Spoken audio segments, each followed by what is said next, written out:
ஜெபம் பண்ண கடவுளும். தெய்வம் வல்லமே திருவருள் தோற்றமே மெய்மனதானந்தமே செய்யலின் செம்பாகம் சேமிக்க இவ்வேளை ஐயானின் அடிபணிந்தே செய்யலின் செம்பாகம் சேமிக்க இவ்வேளை ஐயானின் அடிபணிந்தே. மகா பரிசுத்தமுள்ள அன்பின் ஆண்டவரே, இந்த மகிமையான பரிசுத்த ஓய்வு நாளுக்காக மனமெச்சுடன் நன்றியோடு துதிக்கிறோம், ஸ்தோத்திரிக்கிறோம். இந்த மகிமையான ஆராதனையிலும் எழுந்தருளி இந்த ஆசீர்வாதங்களை கட்டினேன். ஆவியோடும் உண்மையோடுமே தொடர்ந்து ஸ்தோத்திரிக்கவும் பரிசுத்த அலங்காரத்தோடு உடைய நாமத்தை கனமிட உதவிச்சு ஆராதனை வேளையிலே உடைய வேத வஸ்திரங்களை ஆராய்ந்து அறியவும் சத்திய வசனம் கீழ்ப்படியும் அவைகள் இப்படி எங்களுடைய வாழ்க்கையை செவைப்படுத்தவும் உங்கள் கரத்தில் எங்களை தாழ்த்தி அர்ப்பணிக்கிறோம். எல்லா கணக்குகள் ஸ்தோத்திரம் உமக்குமே. இயேசு கிறிஸ்துவின் திருப்பெயரிலே பணிந்து மன்றாடுகிறோம் பிதாவே.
என் மீறுதல்களை நான் அறிந்திருக்கிறேன். என் பாவம் எப்பொழுதும் எனக்கு முன்பாக நிற்கிறது. என் பாவங்களை பாராதபடிக்கு நீர் உமது முகத்தை மறைத்து என் அக்கிரமங்களை எல்லாம் நீக்கி அருளும்.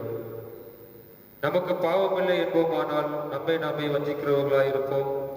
சத்தியம் நமக்குள் இராது. நம்முடைய பாவங்களை நாம் அறிக்கையிட்டால் பாவங்களை நமக்கு மன்னித்து எல்லா அநியாயத்தையும் நீக்கி நம்மை சுத்திகரிப்பதற்கு கர்த்தர் உண்மையும் நீதியும் உள்ளவராய் இருக்கிறார்.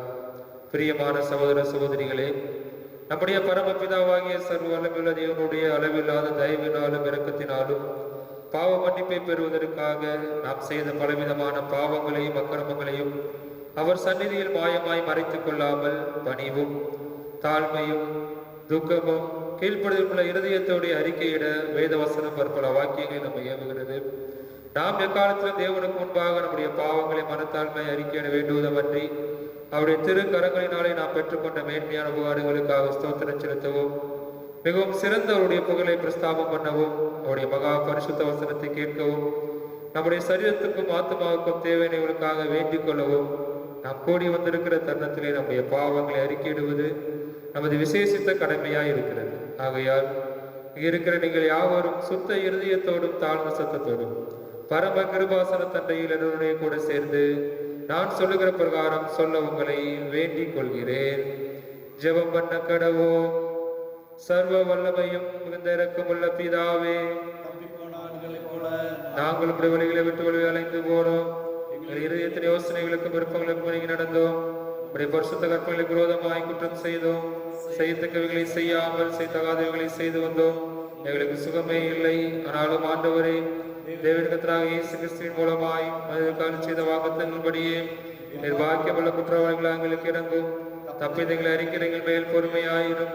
பாவத்தின் நிமித்தங்களை சீர்படுத்தும். மிக பெருக்கமுள்ள பிதாவே, பரிசுநாமத்துக்கு மகிமை உண்டாகும்படி நாங்கள் தேவ பக்தியும் நீதியும் தெரிந்த புத்தியுள்ளாய் நடந்து வர இயேசு கிறிஸ்து நிமித்தம் எங்களுக்கு கிருபை செய்தருளோம். ஆமென். நம்முடைய கர்த்தராகிய இயேசு கிறிஸ்துவின் பிதாவாய் நம்முடைய தேவன் பாவியின் மரணத்தை விரும்பாமல் அவன் தன் பாவத்தை விட்டு திரும்பி பிழைப்பதை விரும்பி பாவத்தை நிமித்தம் துக்கப்படும் நம்ம ஜனத்திற்கு பாவ மோசனத்தை மன்னிப்பை கூறி அறிவிக்க தம்முடைய பணியுடைய காருக்கு அதிகாரத்தை கட்டளை அருளி செய்திருக்கிறார். மெய்யாய் மனம் திரும்பி தம் பரிசுத்த சுவிசேஷத்தை உண்மையாக விசுவாசிக்கிற யாவர் அவர் பாவனை மன்னித்து மோசனம் செய்கிறார். ஆகிய கடைசி அவரின் தியானத்தை சேரத்தக்கதாய் இத்தனத்தை நாம் சேருக்கு பிரியமாய் உயிரோடுக்கு நாடெல்லாம் மாசு இல்லாமல் பரிசுத்தமுள்ளவனாய் நடக்கும். அவனுக்கு மெய்யான மனம் திரும்புதலை தம்முடைய பரிசுத்த ஆவியார் அருளி செய்ய வேண்டும் என்று நம்முடைய கர்த்தராகிய இயேசு கிறிஸ்துவின் மூலமாய் அவரை வேண்டிக் கொள்ள கடவோம். மாறி மாறி வாசிக்கும்படியாக தெரிந்து கொள்ளப்பட்ட விசேஷ சங்கீதம் சங்கீதம் 50ஆம் சங்கீதத்தை நாம் மாறி மாறி வாசிக்கலாம். வல்லமையுள்ள தேவன், தேவனாகிய கர்த்தர் வசனித்து சூரியன் உதிக்கும் திசை தொடங்கி அது அஸ்தமிக்கும் திசை வரைக்கும் உள்ள பூமியை கூப்பிடுகிறார். நம்முடைய தேவன் வருவார், மௌனமாகிறார். அவருக்கு முன் அக்கினி பட்சிக்கும், அவரை சுற்றிலும் மகா புசல் கொந்தளிப்பாயிருக்கும். அவர் தம்முடைய ஜனத்தை நியாயம் தீர்க்க உயர இருக்கும் வானங்களையும் பூமியையும் கூப்பிடுவார். பலியினாலே என்னோட உடன்படிக்கை பண்ணின என்னுடைய பரிசுத்தவான்களை என்னிடத்தில் கூட்டுங்கள் என்பார். வானங்கள் அவருடைய நீதியை அறிவிக்கும். தேவனே நியாயாதிபதி. என் ஜனமே கேள், நான் பேசுவேன். இஸ்ரவேலே, உனக்கு விரோதமாய் சாட்சியிடுவேன். நானே தேவன், உன் தேவனாய் இருக்கிறேன். உன் பலிகளின் நிமித்தம் உன்னை கடிந்து கொள்ளே. உன் தகன பலிகள் எப்போதும் எனக்கு முன்பாக இருக்கிறது. உன் வீட்டிலிருந்து காளைகளையும் உன் தொழுவங்களிலிருந்து ஆட்டுக்கடாக்களையும் நான் வாங்கிக் கொள்வதில்லை. சகல காட்டு ஜீவன்களும் பர்வதங்களில் ஆயிரமாய் திரிகிற மிருகங்களும் என்னுடையவைகள். மலைகளில் உள்ள பறவைகளை எல்லாம் அறிவேன். வெளியில் நடமாடுகிறவைகள் எல்லாம் என்னுடையவைகள். நான் பசியாயிருந்தால் உனக்கு சொல்லேன். பூமியும் அதன் நிறைவும் என்னுடையவைகளே. நான் எருதுகளின் மாம்சம் புசித்து ஆட்டுக்கடாக்களின் இரத்தம் குடிப்பேனோ? நீ தேவனுக்கு ஸ்தோத்திர பலியிட்டு உன்னதமானவருக்கு உன் பொருத்தனைகளை செலுத்தி ஆபத்து காலத்தில் என்னை நோக்கி கூப்பிடு, நான் உன்னை விடுவிப்பேன். நீ என்னை மகிமைப்படுத்துவாய். தேவன் துன்மார்க்கனை நோக்கி, நீ என் பிரமாணங்களை எடுத்துரைக்கவும் என் உடன்படிக்கையை உன் வாயினால் சொல்லவும் உனக்கு என்ன நியாயம் உண்டு? சிற்சையை நீ பகைத்து என் வார்த்தைகளை உனக்கு பின்னாக எரிந்து போடுகிறாய். நீ திருடனை காணும்போது அவனோடு ஒருமித்து போகிறாய். விபச்சாரரோடும் உனக்கு பங்குண்டு. உன் வாயை பொல்லாப்புக்கு திறக்கிறாய். உன் நாவு சற்பனைகளை பிணைக்கிறது. நீ உட்கார்ந்து உன் சகோதரனுக்கு விரோதமாய் பேசி உன் தாயின் மகனுக்கு அவதூறு உண்டாக்குகிறாய். இவைகளை நீ செய்யும் போது நான் மௌனமாய் இருந்தேன். உன்னை போல் நானும் இருப்பேன் என்று நினைவு கொண்டாய். ஆனாலும் நான் உன்னை கடிந்து கொண்டு அவைகளை உன் கண்களுக்கு முன்பாக ஒவ்வொன்றாக நிறுத்துவேன். தேவனை மறக்கிறவர்களே, இதை சிந்தித்துக் கொள்ளுங்கள். இல்லாவிட்டால் நான் உங்களை பீறி போடுவேன். ஒருவரும் உங்களை விடுவிப்பது இல்லை. ஸ்தோத்திர பலியிடுகிறவன் என்னை மகிமைப்படுத்துகிறான். தன் வழியை செவ்வைப்படுத்துகிறவனுக்கு தேவனுடைய ரட்சிப்பை வெளிப்படுத்துவேன் என்று சொல்லுகிறார். ஸ்தோத்திரம் உண்டாவதாக தேவரீருக்கே. ஸ்தோத்திரம் உண்டாவதாக. வாசிக்கும்படியாக தெரிந்து கொள்ளப்பட்ட முதலாவது வேத பகுதி 1 ராஜாக்களின் புஸ்தகம் 19ஆம் அதிகாரம் 12ஆம் வசனம் முதல் 21ஆம் வசனம் வரை. 1 ராஜாக்கள் 19ஆம் அதிகாரம் 12ஆம் வசனம் முதல். பூமி அதிர்ச்சிக்கு பின் அக்கினி உண்டாயிற்று. அக்கினியிலும் கர்த்தர் இருக்கவில்லை. அக்கினிக்கு பின் அமர்ந்த மெல்லிய சத்தம் உண்டாயிற்று. அதை எலியா கேட்டபோது தன் சால்வையினால் தன் முகத்தை மூடிக்கொண்டு வெளியே வந்து கெபியின் வாசலில் நின்றான். அப்பொழுது, இதோ எலியாவே, இங்கே உனக்கு என்ன காரியம் என்கிற சத்தம் அவனுக்கு உண்டாயிற்று. அதற்கு அவன், சேனைகளின் தேவனாகிய கர்த்தருக்காக வெகு பக்தி வைராக்கியமாய் இருந்தேன். இஸ்ரவேல் புத்திரர் உமது உடன்படிக்கையை தள்ளிவிட்டார்கள். உம்முடைய பலிபீடங்களை இடித்து உம்முடைய தீர்க்கதரிசிகளை பட்டயத்தினால் கொன்று போட்டார்கள். நான் ஒருவன் மாத்திரம் மீதியாயிருக்கிறேன், என் பிராணனையும் வாங்க தேடுகிறார்கள் என்றான். அப்பொழுது கர்த்தர் அவனை பார்த்து, நீ தமஸ்குவின் வழியாய் வனாந்தரத்துக்கு திரும்பி போய் ஆசகேலை சீரியாவின் மேல் ராஜாவாக அபிஷேகம் பண்ணி, பின்பு நிம்சையின் குமாரனாகிய யெகூவை இஸ்ரவேல் மேல் ராஜாவாக அபிஷேகம் பண்ணி, ஆபேல் மேகோலா ஊரானான சாப்பாத்தின் குமாரனாகிய எலிசாவை உன் ஸ்நானத்திலே தீர்க்கதரிசனியாக அபிஷேகம் பண்ணு. சம்பவிப்பதாவது, ஆசகேலின் பட்டயத்திற்கு தப்பினவனை யெகூ கொன்று போடுவான், யெகூவின் பட்டயத்திற்கு தப்பினவனை எலிசா கொன்று போடுவான். ஆனாலும் பாகாலுக்கு முடங்காதிருக்கிற முழங்கால்களையும் அவனை முத்தம் செய்யாதிருக்கிற வாய்களையும் உடைய 7000 பேரை இஸ்ரவேலிலே மீதியாக வைத்திருக்கிறேன் என்றார். அப்படியே அவன் அவ்விடம் விட்டு புறப்பட்டு போய் 12 ஏர்பூட்டி உழுத சாப்பாத்தின் குமாரனாகிய எலிசாவை கண்டான். அவன் 12ஆம் ஏரை ஓட்டி கொண்டிருந்தான். எலியா அவன் இருக்கும் இடம் மட்டும் போய் அவன் மேல் தன் சால்வையை போட்டான். அப்பொழுது அவன் மாடுகளை விட்டு எலியாவின் பிறகை ஓடி, நான் என் தகப்பனையும் என் தாயையும் முத்தம் செய்ய உத்தரவு கொடும், அதற்கு பின் உம்மை பின்தொடர்வேன் என்றான். அதற்கு அவன், போய் திரும்பி வா, நான் உனக்கு செய்ததை நினைத்துக்கொள் என்றான். அப்பொழுது அவன் இவனை விட்டு போய் ஒரு ஏர் மாடுகளை பிடித்து அடித்து ஏரின் மர முட்டுகளால் அவைகளை இறைச்சியாக சமைத்து ஜனங்களுக்கு கொடுத்தான். அவர்கள் சாப்பிட்ட பிற்பாடு அவன் எழுந்து எலியாவுக்கு பின் சென்று அவனுக்கு ஊழியம் செய்தான் என்பதை வாசிக்கும்படியாக தெரிந்து கொள்ளப்பட்ட முதலாவது வேத பகுதி வாசித்தாயிற்று. வாசிக்கும்படியாக தெரிந்து கொள்ளப்பட்ட இரண்டாவது வேத பகுதி பரிசுத்த யோவான் எழுதின நற்செய்தி நூல் 4ஆம் அதிகாரம் 25ஆம் வசனம் முதல் 39ஆம் வசனம் வரை. யோவான் 4ஆம் அதிகாரம் 25ஆம் வசனம் முதல். அந்த ஸ்திரீ அவரை நோக்கி, கிறிஸ்து எனப்படுகிற மேசியா வருகிறார் என்று அறிவேன், அவர் வரும்போது எல்லாவற்றையும் நமக்கு அறிவிப்பார் என்றாள். அதற்கு இயேசு, உன்னோடு பேசுகிற நானே அவர் என்றார். அத்தருணத்திலே அவருடைய சீசர்கள் வந்து அவர் சிறியருடனே பேசுகிறதை பற்றி ஆச்சரியப்பட்டார்கள். ஆகிலும் என்ன தேடுகிறீர் என்றாவது, ஏன் அவருடனே பேசுகிறீர் என்றாவது ஒருவனும் கேட்கவில்லை. அப்பொழுது அந்த ஸ்திரீ தன் குடத்தை வைத்துவிட்டு ஊருக்குள்ளே போய் ஜனங்களை நோக்கி, நான் செய்த எல்லாவற்றையும் ஒரு மனுஷன் எனக்கு சொன்னார், அவரை வந்து பாருங்கள், அவர் கிறிஸ்துதானோ என்றார். அப்பொழுது அவர்கள் ஊரிலிருந்து புறப்பட்டு அவரிடத்தில் வந்தார்கள். இப்படி நடக்கையில் சீசர்கள் அவரை நோக்கி, ரபி, போஜனம் பண்ணும் என்று வேண்டிக் கொண்டார்கள். அதற்கு அவர், நான் புசிக்கிறதற்கு நீங்கள் அறியாத ஒரு போஜனம் எனக்கு உண்டு என்றார். அப்பொழுது சீசர்கள் ஒருவரை ஒருவர் பார்த்து, யாராவது அவருக்கு போஜனம் கொண்டு வந்திருப்பானோ என்றார்கள். இயேசு அவர்களை நோக்கி, நான் என்னை அனுப்பினருடைய சித்தத்தை செய்து அவருடைய கிரியைகளை முடிப்பதே என்னுடைய போஜனமாய் இருக்கிறது. அறுப்பு காலம் வருகிறதற்கு இன்னும் 4 மாதம் செல்லும் என்று நீங்கள் சொல்லுகிறது இல்லையா? இதோ வயல்நிலங்கள் இப்பொழுதே அறுப்புக்கு விளைந்திருக்கிறது என்று உங்கள் கண்களை ஏறெடுத்து பாருங்கள் என்று நான் உங்களுக்கு சொல்லுகிறேன். விதைக்கிறவனும் அறுக்கிறவனும் ஆகிய இருவரும் ஒருமித்து சந்தோஷப்படத்தக்கதாக அறுக்கிறவன் கூலியை வாங்கி நித்திய ஜீவனுக்காக பலனை சேர்த்து கொள்கிறான். விதைக்கிறவன் ஒருவன், அறுக்கிறவன் ஒருவன் என்கிற மெய்யான வழக்கு சொல் இதனாலே விளங்குகிறது. நீங்கள் பிரயாசப்பட்டு பயிரிடுகிறதை அறுக்க நான் உங்களை அனுப்பினேன். மற்றவர்கள் பிரயாசப்பட்டார்கள், அவர்களுடைய பிரயாசத்தின் பலனை நீங்கள் பெற்றீர்கள் என்றார். நான் செய்த எல்லாவற்றையும் எனக்கு சொன்னார் என்று சாட்சி சொன்ன அந்த ஸ்திரீயினுடைய வார்த்தை நிமித்தம் அந்த ஊரில் உள்ள சமாரியரில் அநேகர் அவர் மேல் விசுவாசம் உள்ளவரானார்கள் என்பதை வாசிக்கும்படியாக தெரிந்து கொள்ளப்பட்ட இரண்டாவது வேத பகுதி வாசித்தாயிற்று.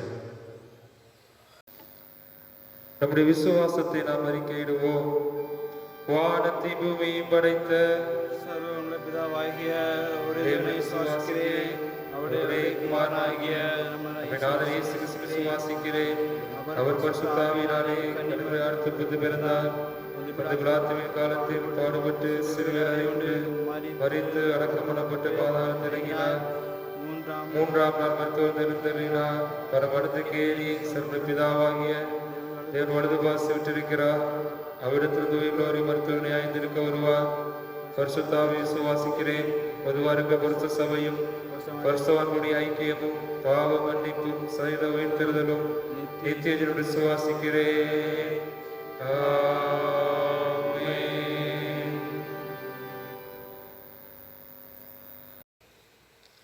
ஜெபம் பண்ண கடவோம். பெருவாரி விசவியாதிகள் நடமாடும் காலத்தில் செய்ய வேண்டிய சுருக்கு ஜெபம். சர்வ வல்லமை உள்ள தேவனே, உம்முடைய ஜனங்கள் வனாந்தரத்திலே மோசேயையும் ஆரோனையும் எதிர்த்து அவர்களுக்கு விரோதமாய் அடம் சாதித்து கலகம் செய்த நிமித்தம் அவர்கள் மேல் கோபம் கொண்டு வாதையை வரவிட்டு தாவீது ராஜாவின் காலத்திலும் கொள்ளை நோயினாலே 70,000 பேரை சங்காரம் செய்து பின்பு உமது இரக்கத்தை நினைவு கூர்ந்து மற்றவர்களை ரட்சித்தீரே. இக்காலத்தில் கொடிய வியாதியினாலே வாரிக்கொள்ளப்படுகிற ஏழை பாவைகளாக எங்கள் மேல் மனதுருகி அப்பொழுது தேவர் இரக்கமாய் பாவ பரிகாரத்தை ஏற்றுக்கொண்டு வாதையை நிறுத்தும்படி சங்காரதூதனு கட்டளையிட்டது போல இப்பொழுது எங்கள் கர்த்தராக இயேசு கிறிஸ்துவின் திருமுகத்தை பார்த்து இந்த கொடிய வியாதியை எங்களை விட்டு நீக்கி அருளும். ஆமென். உயிர்த்தெழுந்த திருநாளுக்கு பின் வரும் 4ஆம் ஞாயிறின் சுருக்கு ஜெபம். சாட்சியின் பலன் கிருபை. நேற்றும் இன்றும் என்றும் மாறாத கடவுளே, இயேசு கிறிஸ்துவின் உயிர்த்தெழுதலை குறித்து பலமாய் சாட்சியாயிருந்த சீசர்களுடைய பூரண கிருபை தந்தீரே. நாங்களும் இவ்வுலகிலும் ஒரு தூய ஆவியானவரின் பலத்தால் இடைக்கட்டப்பட்டு இடையூறாத கிருபை பெறவும் ஒத்தாசை செய்தருளும். உமக்கே துதி தோத்திரம் மகிமையை செலுத்துகிறோம். இயேசு கிறிஸ்து என்னும் வல்லமையுள்ள நாமத்தில் பணிந்து வேண்டுகிறோம். பரிசுத்தமுள்ள பிதாவே. சர்வ வல்லமையுள்ள தேவனே, இந்நாள்வரையில் எங்களை சுகமாய் நடத்தி வந்த எங்கள் பரமபிதாவாகிய கர்த்தாவே, இந்நாளிலும் உமது மிகுந்த வல்லமையால் எங்களை காப்பாற்றி நாங்கள் யாதொரு பாவத்துக்கு உட்படாமலும் எவ்விதமான மோசத்திலும் அகப்படாமலும் உமது பார்வைக்கு நீதியாய் இருக்கிறதை எப்பொழுதும் செய்கிறதற்கு நாங்கள் செய்கிற எல்லாவற்றையும் இப்படி ஆளுகையினால் நடத்தி அருள வேண்டும் என்று கர்த்தராக இயேசு கிறிஸ்துவின் மூலமாய் வேண்டிக் கொள்கிறோம். ஆமென். அப்படியே ஒரு விஷயம் நாம் யாவரும் தலைகளை தாழ்த்தி ஆண்டவரை நோக்கி பார்ப்போம். மலைகள் விலகினாலும் பர்வதங்களே பெயர்ந்தாலும் என்னுடைய கிருபை உன்னை விட்டு விலகாமலும் உன்னுடைய சமாதானத்தின் உடன்படிக்கை உன்னை விட்டு நிலை பெயராமலும் இருக்கும் என்று உண்மையில் மனதுருகிற கர்த்தர் சொல்லுகிறார் என்ற வேத வசனத்தின்படி ஆண்டவர் தம்முடைய கிருபையை நம்மை விட்டு விலக்காதபடிக்கு நம்மோடு கூட இருந்து நம்மை நடத்தி வருகிற கிருபைகளை எண்ணி பார்த்து நம் ஆண்டவருக்கு ஸ்தோத்திரம் செலுத்துவோம். நாளிலும் ஒருவேளை நம்ம தேசத்தை சற்று சிந்தித்து பார்ப்போம். உலக நாடுகளை சிந்தித்து பார்ப்போம். இவ்வளவு பயங்கரமான தத்தளிப்புகள் மத்தியிலே உலகமும் தேசமும் வாழ்ந்து கொண்டிருக்கிறதை நாம் பார்க்கிறோம். இப்படிப்பட்ட சூழ்நிலையிலே திருச்சபையாக நாம் இணைந்து நம்முடைய தேசத்திற்காகவும் சமுதாயத்திற்காகவும் மக்களுக்காகவும் ஜெபிக்க வேண்டியது நம்முடைய விசேஷத்த கடமையாக இருக்கிறது. முதலாவதாக நம்முடைய தேசத்திற்காக ஆண்டோடைய சமூகத்தில் வருவோம். தேசத்திலே அநேக ஜனங்கள் இன்றைக்கு கண்ணீரோடு கூட கவலைகளோடு கூட வாழ்ந்து கொண்டிருக்கிறதை நாம் பார்க்க முடியும். ஒருவேளை உணவுக்கும் வழி இல்லாத எத்தனையோ மக்கள் இன்றைக்கு வாழ்ந்து கொண்டிருக்கிறதை பார்க்க முடியும். இந்த கொள்ளை நோயினாலே பாதிக்கப்பட்டு அன்றாட தேவைகளை கூட பூர்த்தி செய்ய முடியாத அநேக குடும்பங்கள் நம்ம தேசங்களில் வாழ்ந்து கொண்டிருக்கிற அப்படிப்பட்ட மக்களுக்கு ஆண்டவர் உதவி செய்யும்படியாக அவருடைய கண்ணீரை ஆண்டவர் துடைக்கும்படியாக அவர்களுக்கு தேவையான தேவைகளை ஆண்டவர் அரசாங்கத்தின் மூலமும் மற்ற மனிதர்கள் மூலமும் எப்படியாவது சந்திக்கும்படியாக ஒருவர் கூட பசியோடு பட்டினியோடு கூட நம்ம தேசத்தில் இல்லாதபடிக்கு எல்லா மக்களுடைய தேவைகளையும் ஆண்டவர் சந்தித்து நம்ம தேசத்தை ஆண்டவர் வழிநடத்தும்படியாக சீக்கிரத்தில் இந்த கொள்ளை நோயின் பிடியிலிருந்து நம்ம தேசத்தை ஆண்டவர் விடுவிக்கும்படியாக நாளுக்கு நாள் அதிகரித்து கொண்டே இருக்கிற இந்த நோயினுடைய தாக்கங்கள் முற்றிலும் குறைந்து ஒரு பெரிய விடுதலை நம்ம தேசத்தில் உண்டாகும்படியாக ஆண்டவர் நம்முடைய பாவங்களையும் நம்முடைய அக்கிரமங்களையும் நம்முடைய மீறுதல்களையும் மன்னித்து ஆண்டவர் நமக்கு விடுதலை தரும்படியாக நம் ஆண்டோடைய சமூகத்திலே பாரத்தோடு கூட நாம் ஜெபிக்கலாம்.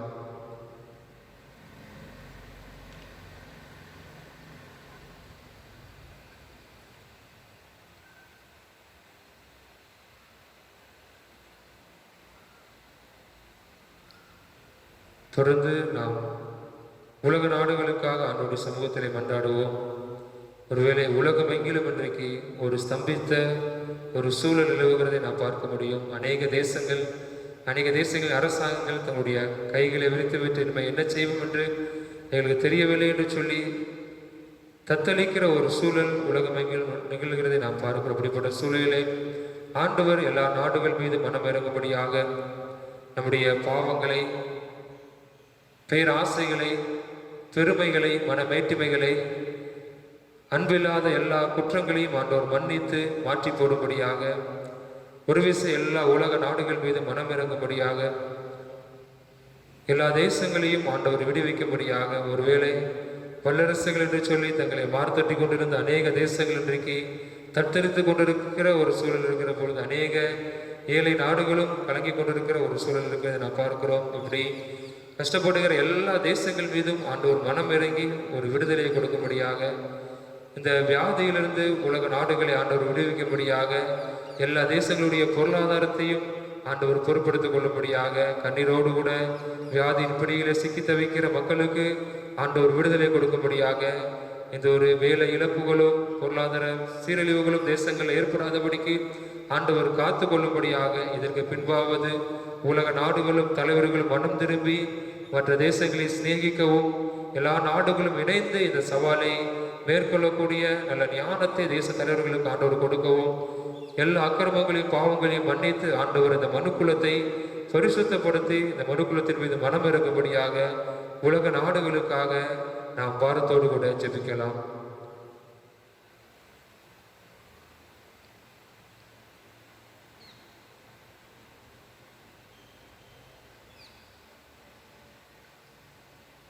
நம்முடைய திருச்சபைகளுக்காக ஆண்டவருடைய சமூகத்திலே மன்றாடுவோம்.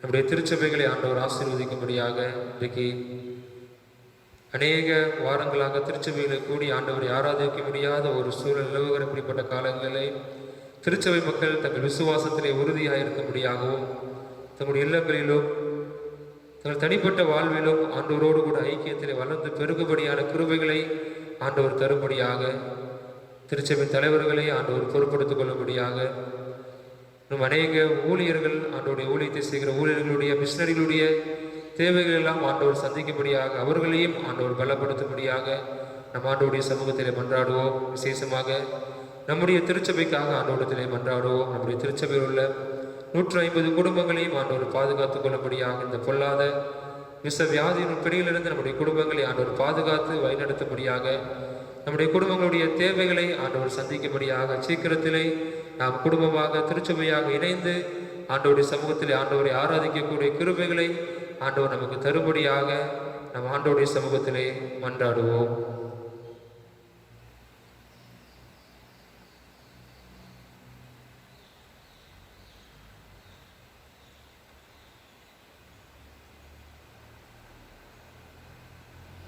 கடைசியாக நம்முடைய தனிப்பட்ட தேவைகளுக்காக ஆண்டவருடைய சமூகத்தில் மன்றாடுவோம்.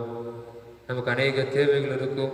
ஒவ்வொரு காரியங்களும் ஆண்டவருடைய சமூகத்திலே நாம் கேட்கிற பொழுது நம்முடைய விண்ணப்பங்களை கேட்டு நம்முடைய தேவைகளை சந்தித்து தொடர்ந்து நம்மை வழிநடத்துவதற்கு அவர் உண்மையுள்ளவராக இருக்கிறார்.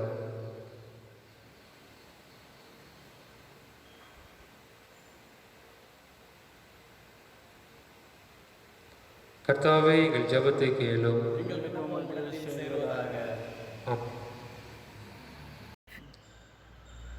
யாவரும் இணைந்து பொதுவான ஸ்தோத்திர ஜெபத்தை சொல்லுவோம்.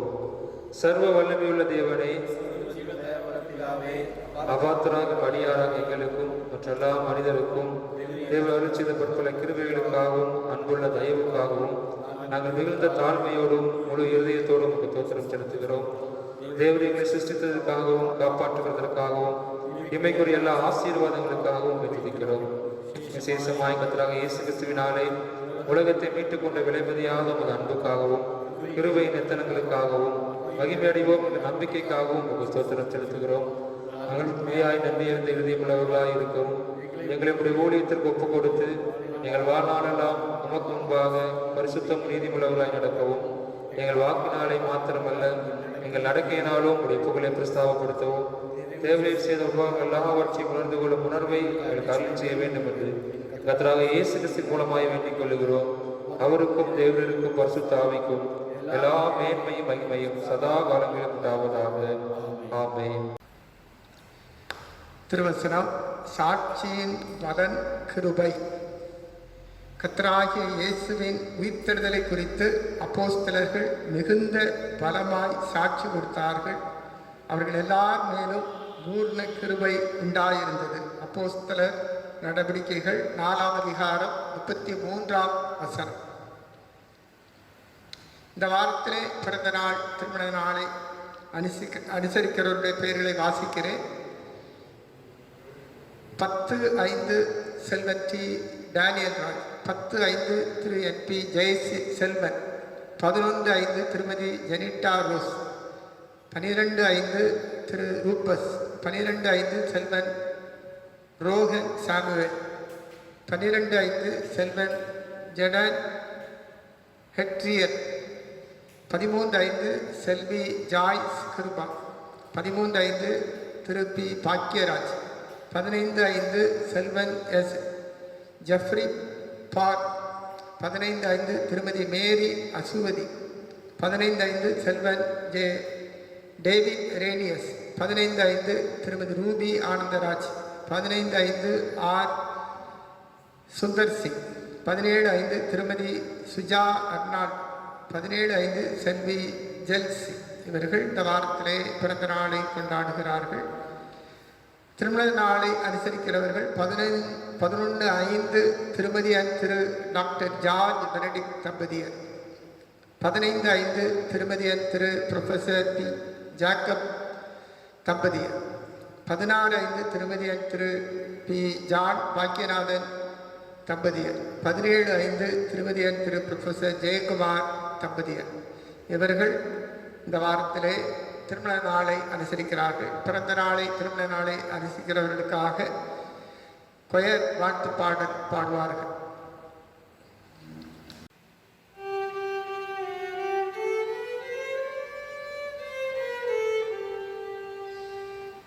ஜீவன் சுகம் பலன் யாவுக்கும் தோற்றம், தினம் தினம் அருள் நன்மைக்காகவும் தோற்றம், தினம் தினம் அருள் நன்மைக்காகவும் தோற்றம், ஆவலுடன் தோற்றம், உனது அன்பினுக்கே தோற்றம் மானேசா. நாம் ஜபிப்போம். அன்பின் ஆண்டவரே, தோத்திரம், நன்றி செலுத்துகிறோம். இந்த வாரத்திலே பிறந்த நாளை, திருமண நாளை கொண்டாடுகிற அன்மையான பிள்ளைகளுக்காக ஜபிக்கிறோம். கர்த்தரே ஜீவனும் தீர்க்காயுசுமானவராயிருந்து குடும்பங்களை வேறியடிக்க முடியாது. பரத்தின் உன்னதத்தின் சகல ஆசீர்வாத் நிரப்பும். ஆண்டவரே, நீர் ஆபிரகாமின் தேவன், ஈசாக்கின் தேவன், யாக்கோபின் தேவனுமாய் எழுந்தருளி உடைய மகத்துவத்தையும் வல்லமையும் வெளிப்படுத்தும். ஆண்டவரே, உடைய பிள்ளைகளோடு செய்து கொண்ட உடன்படிக்கை நினைத்தள்ளி அவர்களை ஆசீர்வதித்து துதிகரமை மேலாம துதி இயேசு கிறிஸ்துவின் திருப்பேரிலே பணிந்து மன்றாடுகிறோம் பிதாவே. ஆமென். கிறிஸ்துவுக்குள் அன்பார்ந்தவர்களே, இந்த மகிமையான பரிசுத்த ஓய்வு நாளுக்காக நாம் ஆண்டவருக்கு ஸ்தோத்திரம் செலுத்துவோம். இந்த பரிசுத்த ஓய்வு நாளிலும் கர்த்தர் நம்மோடு பேசும்படியாக இந்த நாளிலும் திருச்சபை நமக்கு கொடுத்திருக்கிற அருமையான தலைப்பு என்னவென்றால்,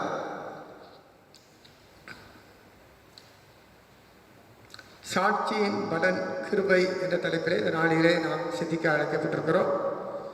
ஆண்டவராகிய இயேசு கிறிஸ்து உயிர்த்தெழுந்த பின்பு சீஷர்கள் மத்தியிலே தன்னை வெளிப்படுத்தி காண்பித்தார். சீஷர்கள் சிதறிப்போனவர்கள் எங்கும் சாட்சி வகுத்தார். ஆண்டவருடைய நாமத்தை மகிமைப்படுத்தினார்கள். எருசலேமிலும் யூதேயாவிலும் சமாரியாவிலும் பூமியின் கடைசி பரியந்தம் அவர்கள் சாட்சியாக நினைந்தார்கள் என்று நாம் பார்க்கிறோம். விதமாக யோவானும் பேதுரும் 9ஆம் மணி வேளையிலே, ஜெப வேளையிலே அவர்கள் தேவாலயத்துக்கு போனார்கள்.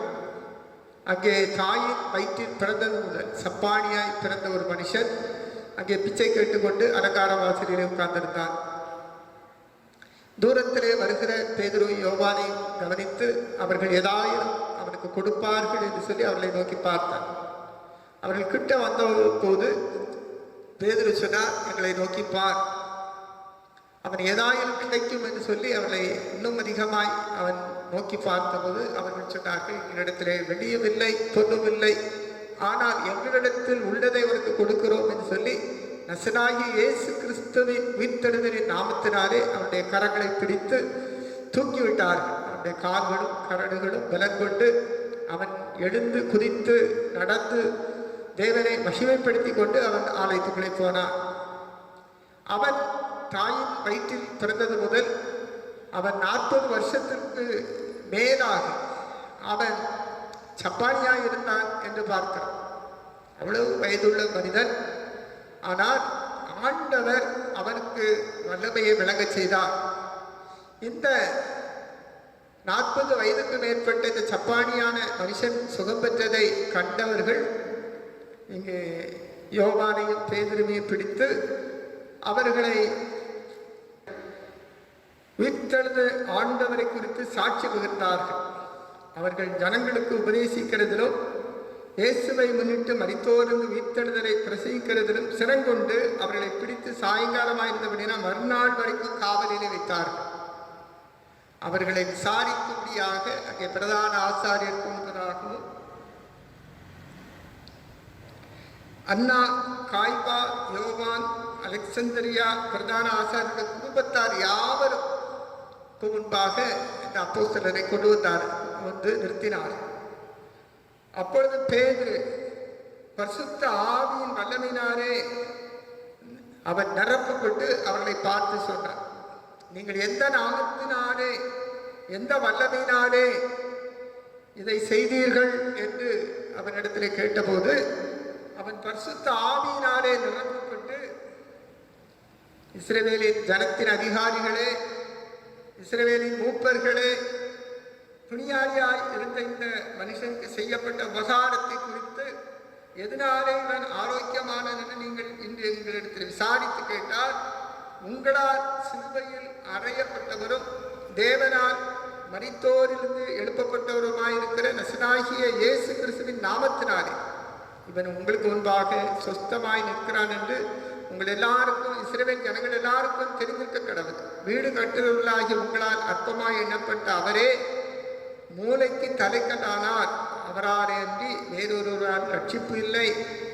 நாம் ரட்சிக்கப்படும்படிக்கு வானத்தின் கீழங்கும் மனுஷர்களுக்குள்ளே அவருடைய நாமமே அல்லாமல் வேற நாமம் கட்டளையிடப்படவில்லை என்றார். சொஸ்தமாக்கப்பட்ட மனுஷன் அவர்கள் எதிரே நிற்கிறதை கண்டதினாலே எது பேச அவர்களுக்கு இடமில்லை. ஆனால் அவர்களை கூப்பிட்டு பயமுறுத்தினார். பயமுறுத்தி என்ன சொன்னார்கள்? இயேசுவின் நாமத்தை குறித்து எவ்வளவேனும் பேசவும் போதிக்கவும் கூடாது என்று அவர்களுக்கு கட்டளையிட்டார்கள். ஏனென்றால் இங்கே சப்பானியான மனுஷன் சுகம் பெற்று அவன் நிற்கிறதை பார்த்து அவர்களால் பேச வகையில்லை. அதற்கு பதிலாக சீஷர்களை பயமுறுத்தினார். 40 வருஷம் கழித்து ஒரு மனுஷன் சுகமாய் இருக்கிறான். முதலாக ஆலயத்துக்குள்ளே வந்து தேவனை ஸ்தோத்திரம் பண்ணி தேவனை மகிமைப்படுத்தி இருக்கிறார் என்ற ஒரு நல்ல காரியத்தை குறித்து அவர்கள் சிந்திக்காமல் அவர்கள் இயேசு கிறிஸ்துவுக்கு விரோதமாக செயல்பட்டார்கள் என்று பார்க்கிறோம். இயேசுவின் நாமத்தை குறித்து அவர்கள் மூர்க்கமடைந்தார்கள் என்று பார்க்கிறோம். பேதுருவும் யோவானும் அவர்களுக்கு பிரதித்திரமாக தேவனுக்கு செவி கொடுக்கிறதை பார்க்கிறோம். உங்களுக்கு செவி கொடுக்கிறது தேவனுக்கு முன்பாக நியாயமா இருக்குமோ என்று நீங்களே நிதானித்து பாருங்கள். அவர்கள் பயமுறுத்தி அவர்களை அனுப்பிவிட்டார்கள். ஆனால் விடுதலையாக்கப்பட்ட பின்பு அவர்கள் ஒருமனப்பட்டு தேவனை நோக்கி சத்தமிட்டு, கர்த்தாவே, நீர் வானத்தையும் பூமியும் சமுத்திரத்தையும் அவைகளுள்ள எல்லா யாவையும் உண்டாக்கிற தேவனாயிருக்கிறீர். ஆனால் புறஜாதிகள் கொந்தளித்து ஜனங்கள் விருதாய் காரியங்களை சிந்திப்பாரே என்று சொல்லி சங்கீதம் 2 சொல்லப்பட்ட வேத வசனங்களை சொல்லி அவர்கள் ஜெபிக்க ஆரம்பித்தார்.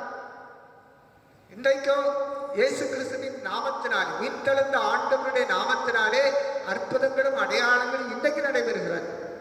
உலகமெங்கும் பயமுறுத்துகிற கொரோனா எனப்பட்ட இந்த வியாதி கூறுகள் ஒடிக்கப்படும்படியாக இயேசுவின் நாமம், உயிர்த்தெழுந்த ஆண்டவருடைய வல்லமை விளங்கும்படியாக உலகமெங்கும் சுவிசேஷர்களும் ஊழியக்காரர்களும் தீர்க்கதரிசிகளும் போதகர்களும் எழுப்பி ஜெபிக்க ஆரம்பித்து விட்டார்கள். ஜனங்கள் எழுப்பி ஜெபிக்க ஆரம்பித்து விட்டார்கள். ஆனால் பல இடங்களிலே ஆண்டவருடைய நாம மகிமைப்படுத்தி ஆண்டவர் சுத்தம் கொடுத்து வருகிறதை பார்த்து ஜனங்கள் பொறாமை கொண்டு அவர்கள் இயேசு கிறிஸ்துவின் நாமத்தை குறித்து அவர்கள் சீதாய் பேசுகிறதை பார்க்கிறோம். இங்கேயும் அதுதான் வேதவசனம் சொல்கிறது. பிரஜாதிகள் கொந்தளித்து ஜனங்கள் விருதா காரியங்களை சிந்திப்பானில் கர்த்தருக்கு விரோதமாகவும் அவருடைய கிறிஸ்துவுக்கு விரோதமாகவும் பூமியின் ராஜாக்கள் எழும்பி நின்று அதிகாரிகள் ஏகமாய் கூட்டம் கூடினார்கள் என்று தேவரீருடைய தாசனாகிய தாவிய வாக்கினாரே உரைத்தீரே என்று சொல்லி ஜெபம் பண்ணினார். ஆனால் பிரஜாதிகள், ஆண்டவரை அறியாதவர்கள் இயேசு கிறிஸ்துவின் நாமத்துக்கு விரோதமாக அவர்கள் எழுப்பி நின்றாலும் அவருடைய காரியம் வாய்க்கப்படுவதில்லை. ஏனென்றால் கர்த்தர் தம்முடைய வசனத்தை உறுதிப்படுத்தி அப்போஸ்தலர்களை வல்லமையாய் பயன்படுத்தினார். நாம் எலியாவின் காலத்திலே நடைபெற்ற ஒரு காரியம் அங்கே சொல்லப்படுகிறது. அங்கே எலியா ஆகாபுக்கு முன்பதாக அக்னியால் உத்தரவு அருளும் தெய்வமே தெய்வம் என்று சொல்லி ஆண்டவரே யெகோவாவே கர்த்தர் என்று நிரூபித்து காண்பித்தார். வானத்திலிருந்து அக்கினி வந்து அங்கே அவன் வைத்திருந்த பலிபீடத்திலிருந்து அத்தனை பொருட்களையும் அவன் அந்த பலிபீடத்தை சுற்றி ஊற்றியிருந்த நீரையும் அது நக்கி போட்டது என்று பார்த்தான். அது மாத்திரமல்ல, 3 வருஷம் 6 மாதம் மழை பெய்யாமல் இருந்த நேரம் அதுவாக இருந்தது. அங்கே எலியா சவால் விட்டு அக்னியால் உத்தரவருகிற தெய்வமே ஜீவனுள்ள ஆண்டவர், உயிருள்ள தெய்வம் என்று அவன் சவால் விட்டான். அதுபடி ஆண்டவர் வானத்திலிருந்து அக்னியை அனுப்பி பலிபீடத்திலே நெருப்பு போடாமலே அந்த பலிபீடத்தில் இருக்கிற பலியையும் அங்கே சுற்றி வாய்க்காலில ஊற்றப்பட்டிருக்கிற நீரையும் அது என்ன செய்தது? நக்கி போட்டது என்று பார்க்கும். இப்பொழுது எலியா சொல்கிறார், தன்னுடைய வேலைக்காரனை பார்த்து, கடற்கரை முகமாக நீ திரும்பி அங்கே பார். அவன் போய் பார்த்து ஒன்று வரவில்லை என்று சொன்னான். அவன் 7 தடவை நீ போய் பார்த்து வா என்று சொன்னான். 7வது தடவை அவன் வந்து சொன்னான், ஐயா உள்ளங்கை அளவிலே மேகம் வருகிறது என்று சொன்னான். அவன் சொன்னான், நீ போய் ஆகாப்புக்கு சொல்லு, ராஜாவுக்கு சொல்லு, இன்னும் கொஞ்ச நேரத்தில் மழை வரும், சீக்கிரமா நீ வீட்டுக்கு போ, ரதத்தை பூட்டி நீ வீட்டுக்கு போ என்று சொல்கிறான். அதற்குள்ளாக மேகம் கருத்து பெரிய மழை பெய்தது. ஆண்டவரே உயிருள்ள தெய்வம் என்பதை அங்கே விளக்கப்படினார். 3 வருஷம் 6 மாதம் மனைவியாமல் இருந்தது. அங்கே எலியா கருத்தாய் ஜெபம் பண்ணினார். ஆண்டவர் வானத்தின் பரகணிகளை திறந்தார் என்று பார்க்கும். அது மாத்திரமல்ல, அந்த நாளிலே அங்கே இருந்த பாகாலின் தீர்க்கதரிசிகள் 450 பேரையும் அவன் வெட்டி போட்டான். ஏசபேல் அதை கேள்விப்பட்டு அவள் சொன்னாள், நாளைக்கு நேரம் உன்னுடைய உயிர் உனக்கு இருக்கும் என்று சொன்னால் என் தெய்வம் எனக்கு அதுக்கு மேலாக செய்யட்டும் என்று சொல்லி அவள் சவால் விட்டாள். இப்போ எலியா பயந்து போனார். ஐயோ, நான் ஒருவன் மாத்திரம்தான் இஸ்ரவேலிலே நான் ஜீவனுள்ள தெய்வத்தை ஆராதிக்கிறவனாய் இருக்கிறேன். அவன் சோர்ந்து போய் அவன் ஊரை விட்டு ஓடி போய் அவன் என்ன செய்தான்? ஒரு சூறை செடிக்கு கீழாக படுத்துக்கொண்டு அவன் ஜெபம் பண்ணினான், ஆண்டவரே, நான் என் பிதாக்களை பார்க்கிற நல்லவன் அல்ல, போதும் கர்த்தாவே, என்னை எடுத்துக்கொள்ளும், இனி நான் உயிரோடு இருப்பது பிரயோஜனமில்லை என்று சொன்னான். நான் ஒருவன் மாத்திரம் உயிரோடு, ஆண்டவராகிய கர்த்தரை வழிபடுகிறவன், எல்லாரும் எனக்கு விரோதமாக எழுதியிருக்கிறார்கள் என்று அவன் ஜெபம் பண்ணினான். ஆனால் ஆண்டவர் அவனுக்கு அப்பத்தையும் தண்ணீரையும் கொடுத்து அவனை பலப்படுத்தி பிரயாணம் பண்ண வேண்டிய தூரம் வெகு தூரமாக இருக்கிறது என்று சொல்லி அவன் அனுப்பினான். அவன் 40 நாள் அந்த பலத்தோடு ஆண்டவர் கொடுத்த அந்த அப்பத்திலே தண்ணீரிலே அவன் பங்கு பெற்று வேகமாய் ஓடினான். 40 நாள் ஓடி ஒரு குகைக்குள்ளே போய் அவன் அங்கே தஞ்சமடைந்திருந்தான். ஆண்டவர் அவனோடு பேசினார். எலியாவே, அவனுக்கு இங்கே என்ன காரியம்? அப்பொழுது ஒரு பெரிய சுழல் காற்று வீசியது. ஆனால் அந்த காற்றிலே ஆண்டவர் இல்லை. பூமி அதிர்ச்சி வந்தது, அதிலே ஆண்டவர் இருக்கவில்லை. ஆண்டவர் அவனோடு பேசினார். அப்பொழுது ஒரு மெல்லிய சத்தம் மூலமாக ஆண்டவர் எலியாவோடு பேசினார். நீ என்ன காரியம் இங்கே இருக்கிறாய்? நீ சோர்ந்து போயிருக்கிறாயா? உன்னை நான் பலப்படுத்துகிறேன், என் கிருபை உன்னை தாங்கும். பயமுறுத்தலுக்கு நீ பயப்படாதே, மனுஷனுடைய வாய தந்திரங்களுக்கு நீ பயப்படாதே. நீ ஆண்டவருடைய வல்லமையை தரித்து கொண்டு நீ செய்ய வேண்டிய காரியம் அநேகமாயிருக்கிறது. நீ சீரியாவிலே போய் ஆசைக்காலே அபிஷேகம் பண்ணு. அது மாத்திரமல்ல, நீ இஸ்ரவேலிலே யெகூவை அபிஷேகம் பண்ணு.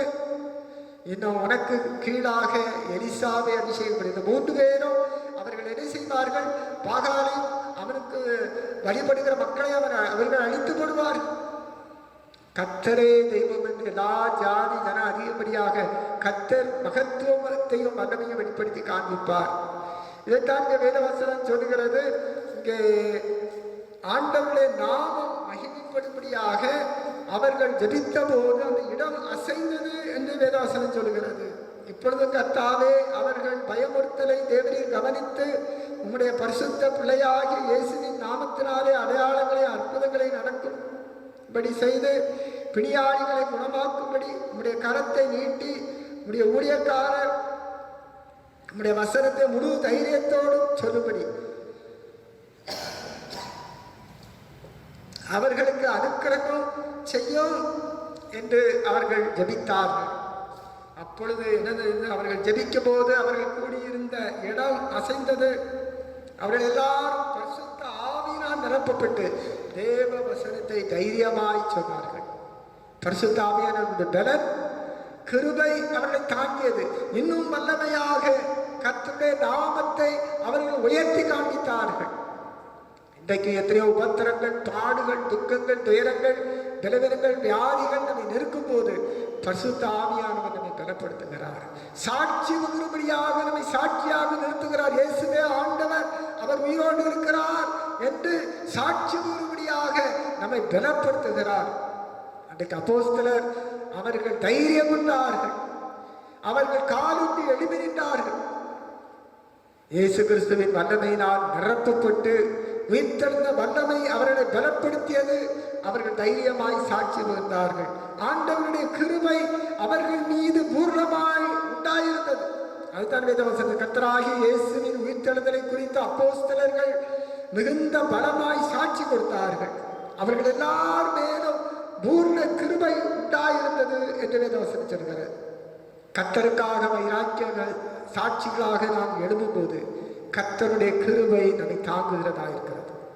அங்கே பவுல் சொன்னார், ஆண்டவரே, என்னுடைய பலவீனப்படுத்துகிற ஒரு முள் என் சரீரத்தில் கொடுக்கப்பட்டிருக்கிறது. அது என்னை குத்துகிறதா தூதனா இருக்கிறது.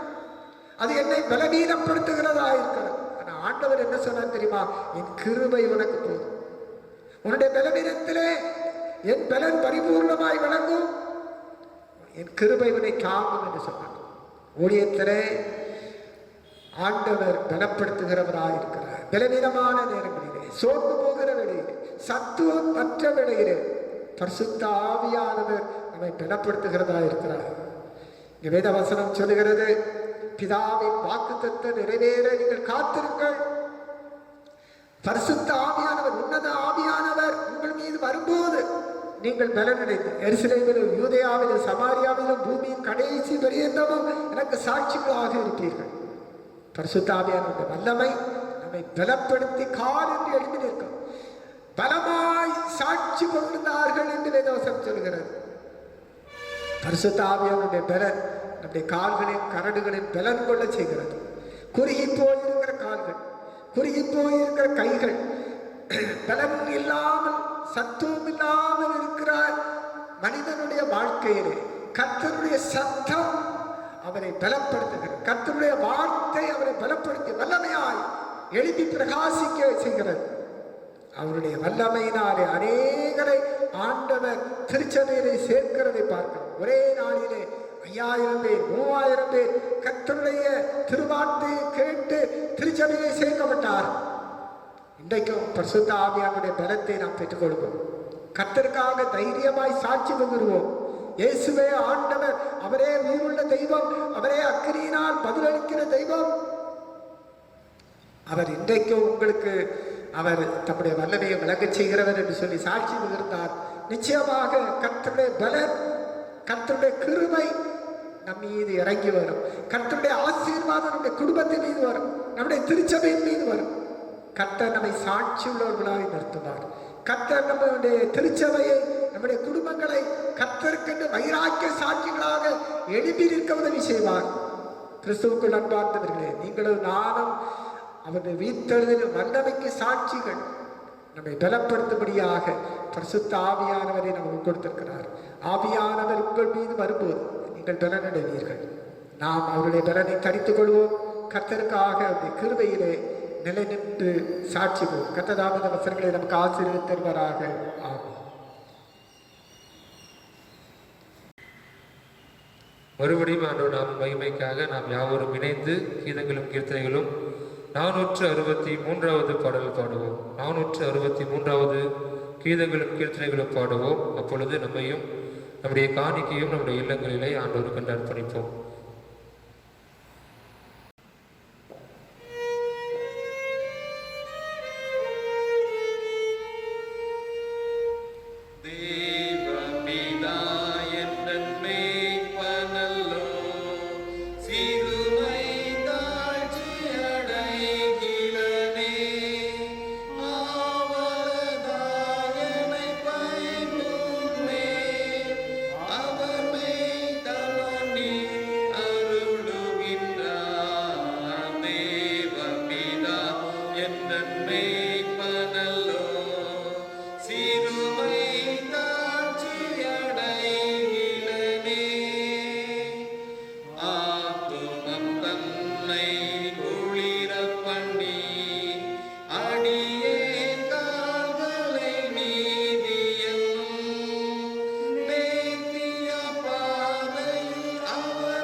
ஜெபம் செய்வோம். அன்பின் ஆண்டவரே, இந்த மகிமையான ஆராதனைக்காக ஸ்தோத்திரம். இந்த வாரத்தில் எங்களோடு பேசியிருக்கிறீர். இந்த வாரத்தில் எங்களை பலப்படுத்தி இருக்கிறீர். இந்த பலவீனங்களை எல்லாம் மாற்றி புது பலத்தினாலே, உடைய வல்லமையினாலே எங்களை உமக்கென்று எழுதி பிரகாசிக்கிற சாட்சிகளாக நிறுத்திருக்கிறீர். ஆண்டவரே, பரிசுத்த ஆவியானவர் உங்கள் மீது வரும்போது நீங்கள் பலனடைவீர்கள் என்று சொன்னீர். என் கிருபை உங்களை தாங்கும் என்று சொன்னீர். இன்றைக்கு உடைய கிருபை எங்களை பலப்படுத்தட்டும். பரிபூர்ணப்படுத்தணும். எலியாவை பலப்படுத்தின ஆண்டவர் இன்றைக்கு எங்களை பலப்படுத்தும் கர்த்தாவே. திருச்சபையை பலப்படுத்தும் தைரிய சாட்சிகளாக உலகமெங்கு போய் சர்வ சிருஷ்டிக்கும் இயேசுவே ஆண்டவர், அவரே உயிருள்ள தெய்வம், அக்னியால் பதில் கொடுக்கிறவர் என்று சொல்லி சாட்சி உதவி எப்பொழுதும் எங்களை ஆசீர்வதித்தார். இயேசு கிறிஸ்துவின் திருப்பேரிலே பணிந்து மன்றாடுகிறோம் பிதாவே. தேவனுடைய இரக்கமுள்ள கிருபைக்கும் பராமரிக்கும் துதிக்கிறோம். கர்த்தர் உங்களை ஆசீர்வதித்து காக்கணும்.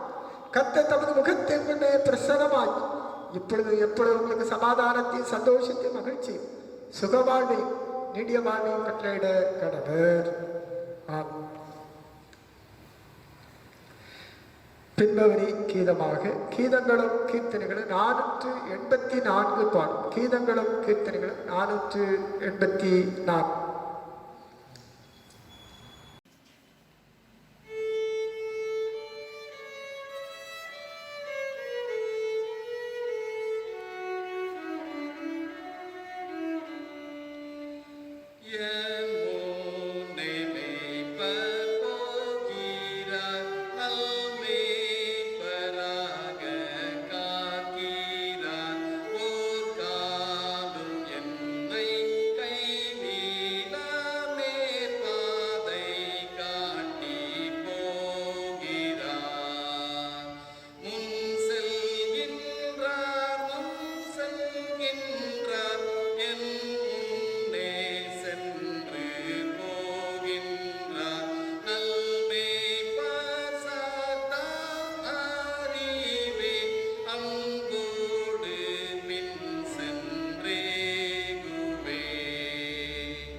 அந்த